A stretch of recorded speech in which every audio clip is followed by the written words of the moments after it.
Saludos amigos, gracias por la amabilidad de la compañía. Soy Cristino del Castillo y este es su programa A Quemarropa. En República Dominicana debe convertirse en algo habitual que el funcionario público sea evaluado en su desempeño, que las rendiciones de cuentas se hagan algo habitual, bien sea durante o después de ocupar el puesto. Pero hay que rendir cuentas y eso tiene que convertirse en nuestro país en una costumbre. El funcionario tiene que tener la certeza de que en algún momento será evaluado y es la mejor forma de usted garantizar el buen desempeño de las funciones públicas. Entonces nadie puede molestarse porque se investigue y porque si hay algún indicio de irregularidad, eso se someta a la consideración del organismo pertinente. Todo eso para dejar claramente establecido que no hay absolutamente nada de malo en que se revisen las actuaciones de los funcionarios públicos, de los que han tenido responsabilidad en la conducción de la cosa pública. Lo que sí naturalmente tiene que exigirse es que ese proceso no degenere en algo que se pueda convertir en un mal adicional, porque la falta de rendición de cuentas, la falta de escrutinio, la falta de evaluación es de por sí algo muy pernicioso. Pero cuando hay exceso en esos procesos, entonces eso por sí mismo se convierte en una desgracia y puede conducir a un fenómeno que se está observando hoy en día en algunos países latinoamericanos y que le llaman la judicialización de la política, como una consecuencia de esa percepción de que detrás de esos escrutinios y detrás de las cruzadas en contra de lo mal hecho, en contra de la corrupción, hay algún objetivo de tipo político. Con eso hay que tener mucho, pero mucho cuidado. Yo creo que el Partido de la Liberación Dominicana está pagando las consecuencias de haber perdido la batalla ante la opinión pública con el tema este de la corrupción. Y fíjense que acaba de ocurrir algo con una persona que ocupó una posición pública durante un gobierno de esa organización política, una posición pública tan importante como la de Procurador General de la República. Se produce un acontecimiento que sin lugar a duda constituye un atropello. Sin lugar a duda constituye un atropello. Sin embargo, el partido no es capaz de decir esta boca es mía como organización política. Algunos dirigentes aparecen por ahí que de forma espontánea tienen algún tipo de reacción, pero institucionalmente el PLD no ha manejado este asunto con la debida sapiencia, con la debida inteligencia. Porque lo primero es que debió darle una satisfacción a la sociedad dominicana frente a todos esos cuestionamientos, frente a todas esas imputaciones.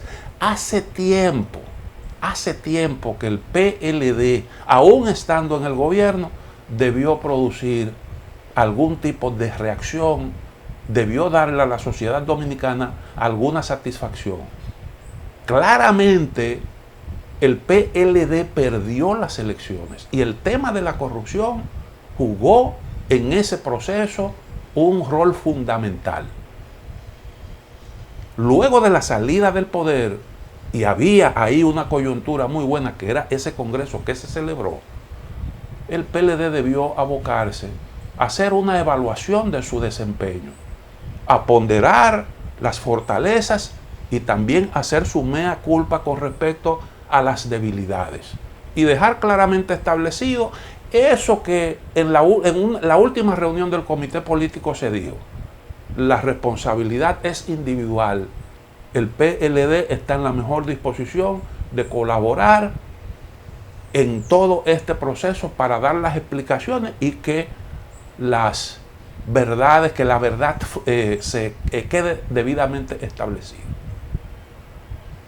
Naturalmente, usted puede exigir que todo esto se encamine con las debidas garantías. Pero no debió quedar la menor duda de esa posición de la organización. Pero al mismo tiempo, un proceso que acompañado de esas reflexiones y acompañado de esa línea, pudiera entonces producir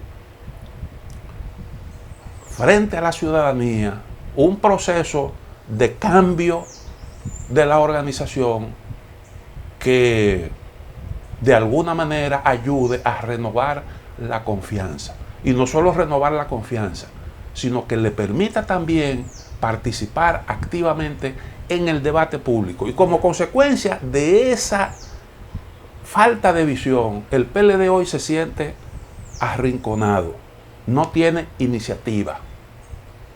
Y eso indiscutiblemente que es para esa organización política un elemento que no cuenta a su favor.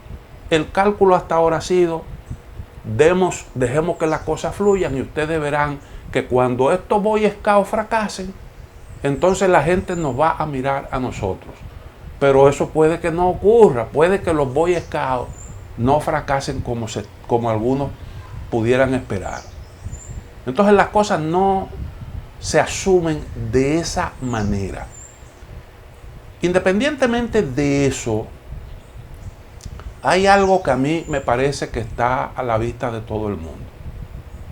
El proceso de lucha contra la corrupción, en ese proceso se están viendo actitudes de soberbia mal disimulada. Porque usted puede investigar, pero investigar siempre en el marco del debido respeto, sin cometer violaciones al debido proceso. Pero no hay necesidad de eso. No hay absolutamente ningún tipo de necesidad de eso. Eso que ocurrió con Jean Alain y el impedimento de salida fue una tremenda chapuza. Una tremenda chapuza. Aquí deberíamos estar hablando de ese problema, porque indiscutiblemente que fue un asunto grave que tiene que ser debidamente evaluado y debidamente ponderado. Porque yo reitero, usted, aún esté bien intencionado, aún la idea sea luchar contra la corrupción, pero usted no puede cometer violaciones a las leyes tratando de hacer que las leyes prevalezcan, porque ahí habría una contradicción. Y el mal puede ser más grande que el mismo que usted trata de corregir. Aquí hubo una situación que confesó la propia Procuradora General de la República, sumamente grave. ¿En qué consiste? Bueno, consiste en que al parecer, eso lo estoy poniendo yo, porque eso se dejó entrever, había información de que el señor Jean Alain Rodríguez, ex procurador general de la República, se disponía a salir del país. Normalmente esas son cosas que se saben, porque usted tiene que comprar un boleto de avión. Y aquí los organismos de seguridad saben cuando cualquier persona compra un boleto de avión, por razones que no hay ni siquiera que explicarla. Y entonces, ¿cómo vamos a reaccionar frente a esto? Y uno se pregunta, bueno, pero si se estaba haciendo una investigación y había mérito suficiente como para pedir formalmente a un juez un impedimento de salida, ¿por qué no se planteó eso? ¿Y por qué la discusión que se sostuvo en el marco de ese encuentro que narra la Procuradora General de la República, en donde hubo dos funcionarios que no eran del aparato judicial, además del director de Migración, el director de PEPCA y la responsable de persecución del Ministerio Público. ¿Por qué la discusión gira en torno a un impedimento de salida o a una advertencia, una especie de advertencia migratoria, que no es formalmente un impedimento de salida, pero que es un mecanismo que en este caso operó como un impedimento de salida? ¿Por qué no se planteó, no se discutió, si había una investigación en curso, formalmente solicitar la orden, el impedimento de salida? No se hizo. Yo supongo que porque la investigación estaba en proceso en sus inicios, supongo yo. Porque cuando usted tiene ya información suficiente, entonces usted puede solicitarle a un juez con el aval, con las informaciones del lugar, la correspondiente medida. Supongo que eso no se planteó porque todavía el Ministerio Público no estaba preparado para eso. Ahora, ¿qué ocurre? En esa reunión, la procuradora dice: esa sugerencia que me están haciendo es ilegal. Eso no procede. Y la orden fue que eso no procedía. Eso no se aceptó. Aunque la mayoría de los funcionarios opinó que eso era conveniente. Salvo a excepción del director de Migración y de la propia procuradora. Pero ahí eso no es un organismo colegiado. Ese no es un organismo colegiado. Ahí quien decide es la procuradora, y la procuradora tomó una decisión. Y resulta que dos representantes del Ministerio Público, probablemente con la colaboración de esos funcionarios que estuvieron ahí y que se mostraron a favor de esa advertencia migratoria, entonces esos funcionarios de común acuerdo decidieron dos cosas. Uno, violar la disposición de la superior en el caso de los representantes del Ministerio Público, que había decidido prohibir eso. Y ellos decidieron violar esas instrucciones, que como dijo la magistrada en su comunicado, era algo totalmente ilegal, contrario a la Constitución. Eso lo dice, con respecto a eso no cabe la menor duda. Y aún sabiendo eso, aún sabiendo de la oposición del superior inmediato, que es la procuradora, que es la jefa del Ministerio Público, aunque el Ministerio Público tiene independencia en el ejercicio de sus funciones, pero quedó claro que eso era contrario a la ley y esas fueron instrucciones de la Procuraduría General de la República. Entonces esos funcionarios deciden que no, que eso va como quiera. Y entonces ahí hay dos cosas que son graves. Primero, usted se pone de acuerdo, ustedes funcionarios públicos se ponen de acuerdo para violar una disposición claramente establecida y que le fue comunicada en una reunión. Y número dos, se decidió actuar en violación, conscientemente en violación de la Constitución y las leyes, porque ya la magistrada incluso había hecho la advertencia.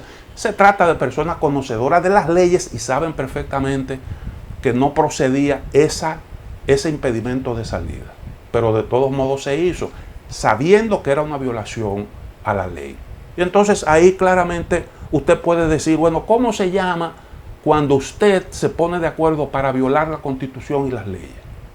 ¿Cómo se llama cuando ustedes, funcionarios públicos, deciden actuar en concierto para violar la ley?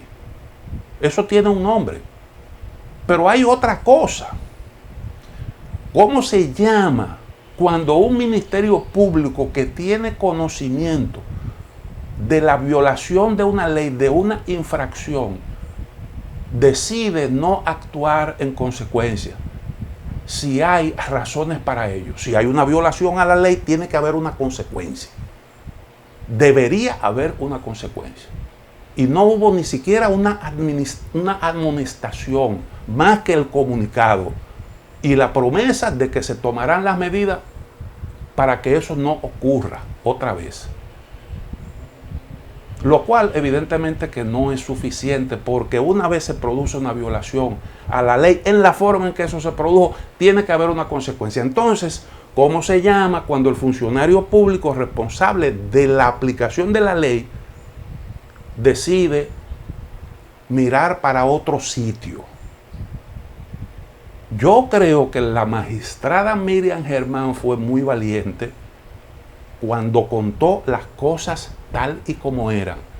Lógicamente ella quiere desmarcarse de todo eso, porque ella, como jueza que fue y como representante del Ministerio Público, una mujer muy conocedora de las leyes de nuestro país, sabe perfectamente cuáles son las consecuencias de eso.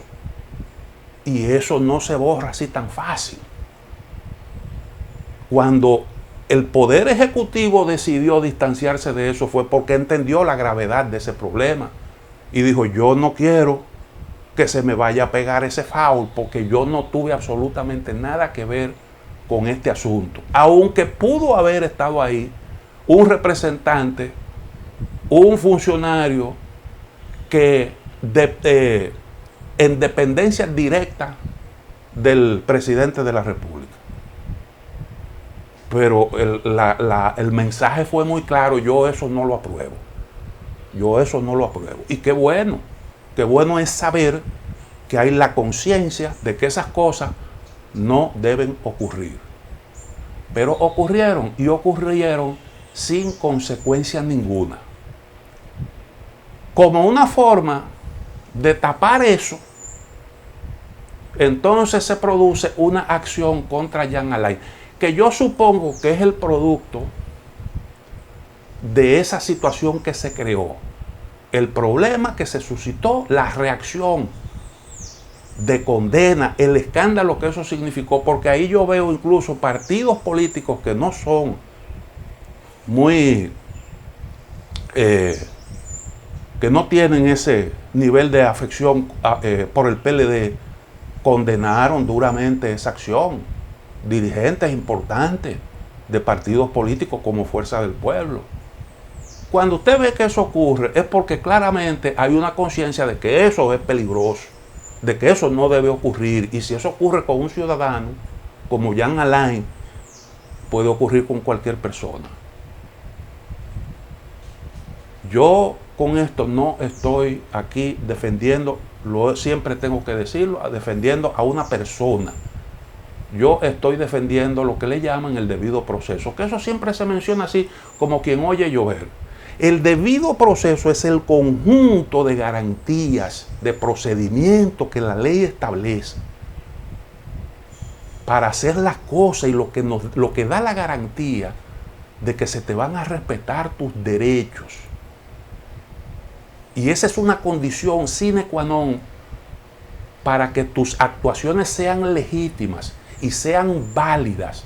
Lo que es conseguido en violación al debido proceso sencillamente queda afectado de invalidez. Miren lo que acaba de decidir un juez con respecto al caso Lula da Silva. Primero se determinó que el juez que lo juzgó no tenía competencia para ello, a pesar de que hubo una batalla en ese sentido.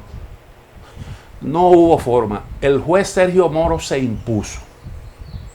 Él se impuso. Él decidió que era competente, asumió el caso, y entonces un tribunal determinó, después de una gran batalla, determinó que el juez realmente no era competente. Pero posteriormente también se estableció que ese mismo juez había actuado con predisposición. No fue imparcial. Fue lo que dictaminó la Suprema Corte de Justicia brasileña. Y ustedes saben por qué el juez decidió eso, ese tribunal decidió eso. Ya a Lula lo habían condenado en primera instancia. Ya todas las instancias habían condenado prácticamente a Lula. Faltaban algunos, le quedaban ahí un par de posibilidades para estar condenado por sentencia firme. Y ustedes saben por qué se salvó Lula, por una investigación periodística.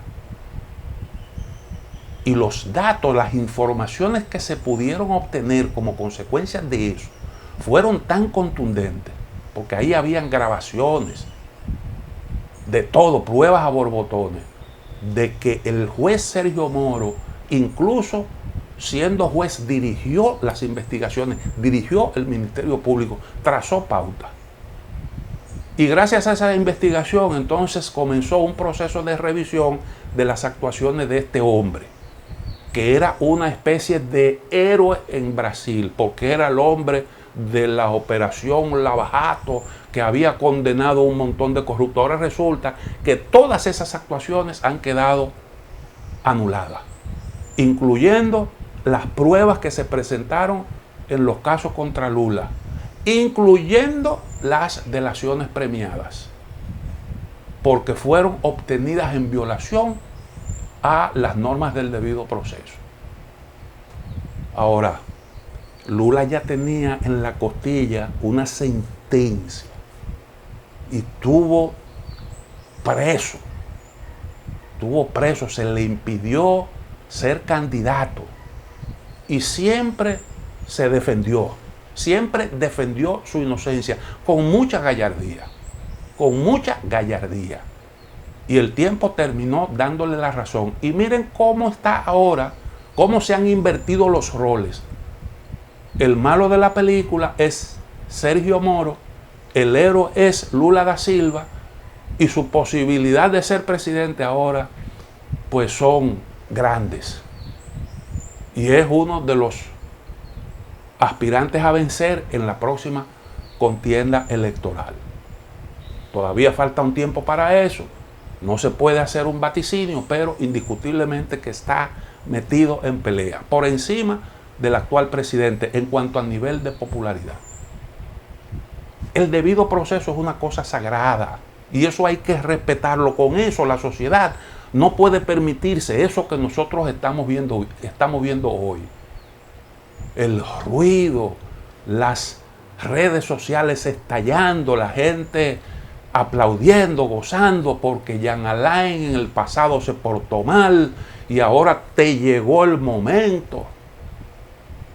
Y entonces tú tienes que pagar lo que hiciste.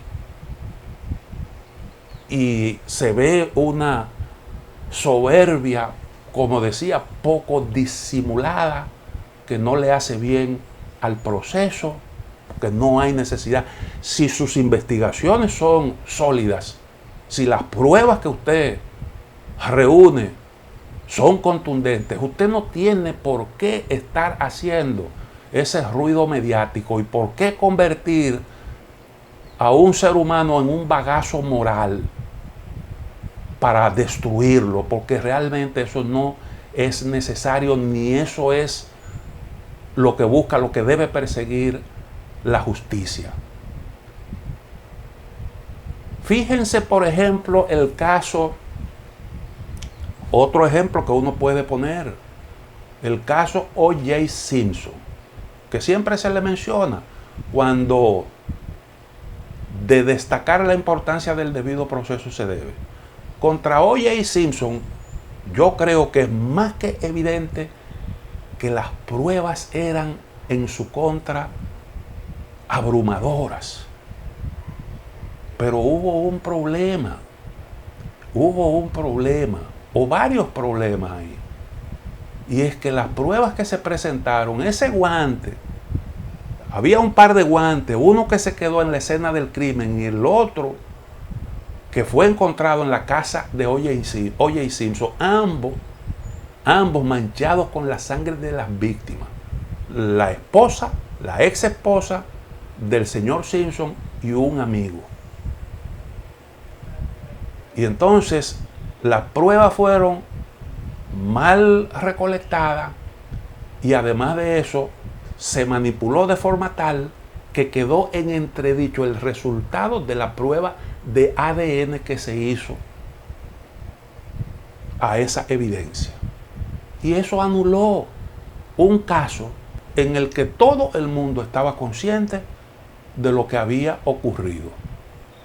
Este señor tenía un antecedente de violencia intrafamiliar que lo retrataba como lo que era. Posteriormente fue sometido en lo civil, se le condenó a resarcir daños, se determinó que había sido culpable, pero ya lo penal estaba juzgado. Fíjense lo serio que es cuando usted viola las normas del debido proceso, las consecuencias que eso produce. Porque es que usted tiene que, la autoridad tiene que manejarse dentro del marco de lo que establece la ley. Hay otro precedente, el caso en España de los GAL, Grupos Antiterroristas de Liberación. Fueron grupos que se creó en el gobierno de Felipe González. Se crearon esos grupos con el objetivo de combatir el terrorismo. Usted puede decir, bueno, pero si tienen el objetivo de combatir el terrorismo, ¿cuál es el problema con esto? El asunto es que eran organismos ilegales, parapoliciales, que cometieron muchísimas fechorías en violación a la ley. Eso se hizo al margen de la ley. Y como consecuencia de eso, se cometieron muchísimos abusos. Personas inocentes fueron secuestradas. Hubo varios asesinatos por parte de estos grupos, que eran gente de dudosa reputación, que habían sido reclutadas con esos fines. Y eso le costó al Partido Socialista Obrero Español, con Felipe González, que había hecho un magnífico gobierno, pero cometió esos errores. Su gobierno cometió esos errores y eso le costó el poder. Eso le costó el poder. Eso fue un tremendo escándalo en España. ¿Por qué? Bueno, porque usted tiene, las cosas tiene que hacerlas en base a la ley. Tiene que hacerla en base a la ley. Si se desliza eso que ocurrió aquí, pues eso pone en evidencia, si usted fue capaz, sabiendo que estaba haciendo algo mal hecho, violar la Constitución y violar la ley para impedirle a un ciudadano salir del país, entonces eso puede ser un mal indicio y eso no se puede quedar así, no debe quedarse así. Porque en la lucha contra la corrupción usted tiene que ser ético, tiene que ser moral y además de eso tiene que actuar conforme a la ley. Y a mí me extraña que aún con todo este discurso contra la corrupción, la impunidad y la violación de las leyes, hayan organismos como la Comisión de Ética que no haya dicho absolutamente nada. Tan activo que ha sido ese organismo y frente a esto no ha dicho absolutamente nada. Yo reitero, doña Miriam Germán fue valiente cuando contó todo lo que había ocurrido en la forma que eso pasó. Y su posición la pone en evidencia. ¿Por qué lo hace? Porque ella reconoce la gravedad del problema. Y mañana ella quiere tener una evidencia de cuál fue su participación, su responsabilidad en eso. Ahora tiene una mancha ahí. ¿Cuál es? Bueno, que se supone que si hubo una violación, si hubo una falta, debió producirse una consecuencia que eso no ha ocurrido. Y lo que ha ocurrido es que los que cometieron esa falla, entonces decidieron acelerar sus actuaciones. Sin consecuencias, reitero, sin consecuencia ninguna. Y eso, honestamente, para mí no es bueno. Y yo lo digo no porque tenga algún tipo de simpatía por el ex procurador general de la República. Cuando ocurrió aquel problema en el Consejo Nacional de la Magistratura, yo dije claramente lo que yo pensaba. Dije que a mí eso no me pareció bien. Censuré ese comportamiento, pero eso no da derecho, bajo ninguna circunstancia, a usted tratar, porque se nota un deseo de producir con respecto a Jean Alain lo que a él se le enrostra como algo mal hecho. El allanamiento con la prensa, las personas esposadas y esas cosas. Y eso yo digo que es soberbia y eso huele a retaliación. La mejor respuesta a cualquier tipo de falta que se haya podido cometer es mostrar cómo es que debería entonces actuar un ministerio público responsable, un ministerio público ético y un ministerio público correcto. Esa yo creo que debe ser la lección que se debe transmitir a la sociedad. Y eso no lo estamos viendo. Y eso yo reitero lo que decía en el día de ayer. No es bueno para la lucha contra la corrupción y puede conducir a un proceso de judicialización de la política que no es bueno. Vamos a una pausa y volvemos en un momento.